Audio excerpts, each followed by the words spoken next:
আসসালামু আলাইকুম সবাইকে। আশা করি সবাই বেশ ভালো আছেন। 2026 বিশ্বকাপে আর্জেন্টিনা কেন হট ফেভারিট? আমাদের 30 দিনে 30টা এপিসোডের আজকে 6 নম্বর এপিসোডে সবাইকে স্বাগতম। আমরা আজকে যে টপিকটা নিয়ে আলোচনা করব সেটা হচ্ছে টিম কেমিস্ট্রি। আমরা আজকে আর্জেন্টিনার টিম কেমিস্ট্রি নিয়ে আলোচনা করব।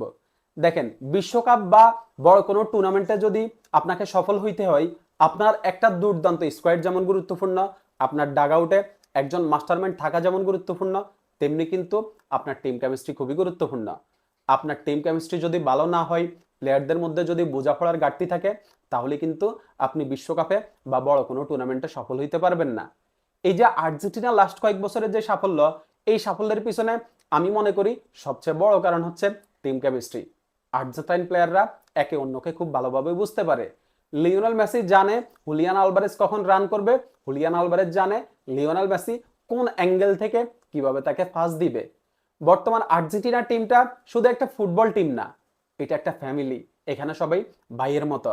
এখানে মাঠের বাইরে যেমন সবাই বন্ধু, ভাই, মাঠের ভিতরে সবাই এক একজন যোদ্ধা।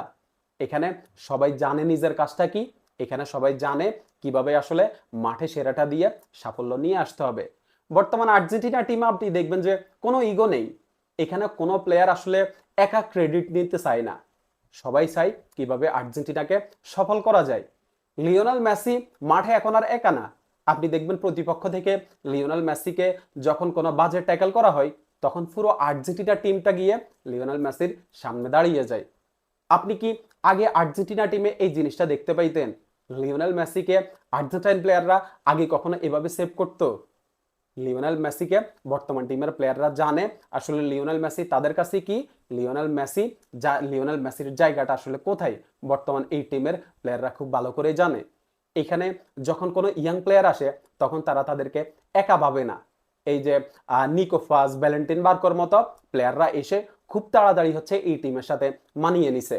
যার পিছনে সবচেয়ে বড় অবদান হচ্ছে সিনিয়র প্লেয়াররা আসলে এখানে তাদেরকে বড় করতে চায় না।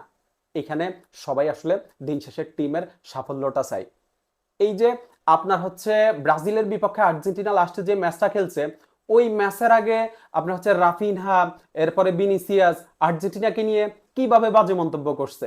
ওরা মাঠের বাইরে আসলে কোনো মন্তব্য করে নাই, আর্জেন্টিনার হোয়াটসঅ্যাপ গ্রুপে এটা নিয়ে আলোচনা করছে ব্রাজিলকে কিভাবে জবাব দেওয়া যায়। তারা হচ্ছে সেটা মাঠে করে দেখিয়েছে, ব্রাজিলকে 4-1 গোলে বিধ্বস্ত করছে। 2022 বিশ্বকাপের প্রথম ম্যাচে সৌদি আরবের সাথে আর্জেন্টিনা যখন 2-1 গোলে হেরে যায়, তখন এই টিমের প্লেয়াররা আসলে কেউ কাউকে দোষারোপ করেনি, কেউ কাউকে দোষ দেয়নি। এরা এই ড্যামেজটা কিভাবে রিকভার করা যায় সবাই মিলে সেই চেষ্টা করছে এবং তারা সফল হয়েছে। এই যে আর্জেন্টিনার টিমের কেমিস্ট্রি, আর্জেন্টাইন প্লেয়ারদের মধ্যে যে বোঝাপড়া, এটার পিছনে সবচেয়ে বড় অবদান হচ্ছে আমাদের মাস্টারমাইন্ড লিওনেল স্কালোনির। লিওনেল স্কালোনি যখন আর্জেন্টিনা টিমের কোচ হয়ে আসে, তখন এই যে টিমে ব্যালেন্স নিয়ে আসা, প্লেয়াররা একে অন্যকে কিভাবে বুঝতে পারে, এটার পিছনেই সবচেয়ে বেশি গুরুত্ব দিছে এবং লিওনেল স্কালোনি সফল হয়েছে, আর্জেন্টিনাকে সাফল্য এনে দিছে। মাস্টারমাইন্ড আসলে মাস্টারমাইন্ডের মতোই, সে জানতো কিভাবে পুরো আর্জেন্টিনাকে একটা সুতোয় গাঁথতে হবে, কিভাবে আসলে বিশ্বকাপ জিততে হবে। 2026 বিশ্বকাপেও আশা করি যে আর্জেন্টিনার টিমের এই কেমিস্ট্রিটা খুব ভালোভাবে থাকবে। আর্জেন্টাইন প্লেয়াররা একে অন্যকে ভালোভাবে বুঝবে এবং আর্জেন্টিনাকে আরেকটা বিশ্বকাপ জিতাবে। এই টিমের কাছে আমাদের আসলে এক্সপেকটেশনটা অনেক বেশি। আমাদের একটা সোনালী প্রজন্ম এখন মাঠে খেলে।